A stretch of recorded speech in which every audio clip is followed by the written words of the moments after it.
28 ফেব্রুয়ারি 2026 বেশ ঘটনাবহুল একটা দিন।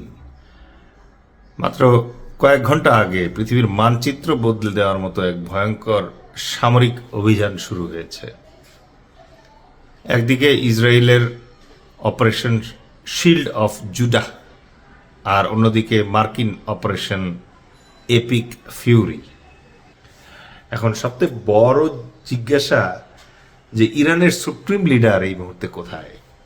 আর সবচেয়ে বড় খবর হলো ইরানের supreme leader Ayatollah Ali Khamenei এখন এই মুহূর্তে তেহরানে নেই। গোয়েন্দা রিপোর্ট অনুযায়ী হামলার ঠিক আগ মুহূর্তে তাকে একটি সিকিউর বাংকার লোকেশনে সরিয়ে নেওয়া হয়েছে।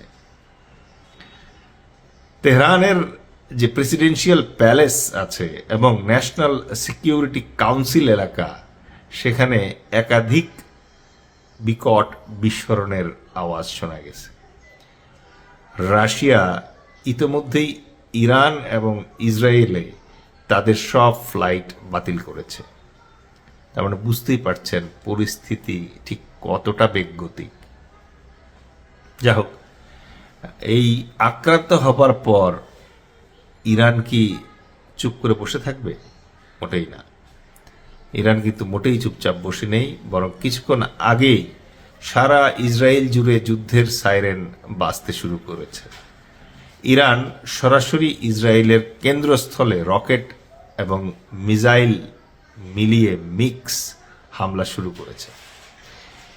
ইসরায়েলি মিডিয়াই কনফার্ম করেছে যে দেশের উত্তরাঞ্চলে, মানে ইসরায়েলের উত্তরাঞ্চলে অন্তত একটি মিসাইল সফলভাবে আঘাত হেনেছে। কাতার এবং অন্যান্য দেশে থাকা মার্কিন দূতাবাসগুলোতেও শেল্টার ইন প্লেস বা বিশেষ সতর্কতা জারি করা হয়েছে। অর্থাৎ ইরান এখন মরিয়া হয়ে পাল্টা হামলা করার প্রস্তুতি নেবে এবং তারা নিচ্ছে। তাই বন্ধুরা, আমরা খুব সহসাই দেখতে পাবো তেলের দাম হবে আকাশচুম্বী। আর এই যুদ্ধে রাশিয়া বা চীন যদি কোনোভাবে জড়িয়ে পড়ে, তবে পরিস্থিতি আমাদের কল্পনার বাইরে চলে যেতে পারে। যুদ্ধের ফলাফল কখনোই ভালো হয় না।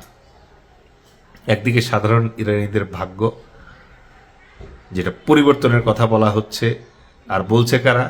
America, Israel. আর অন্যদিকে তাদেরই বোমা বর্ষণের ফলে লাখ লাখ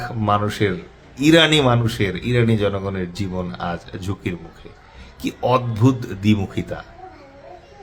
আমেরিকা আর ইসরায়েলের এই যৌথ অভিযান কি মধ্যপ্রাচ্যে শান্তি আনবে, নাকি এক অনন্ত ধ্বংসযজ্ঞ শুরু করলো? আপনার কি মনে হয় যে ট্রাম্পের এই সরাসরি যুদ্ধের নামা এটা কি সঠিক ছিল?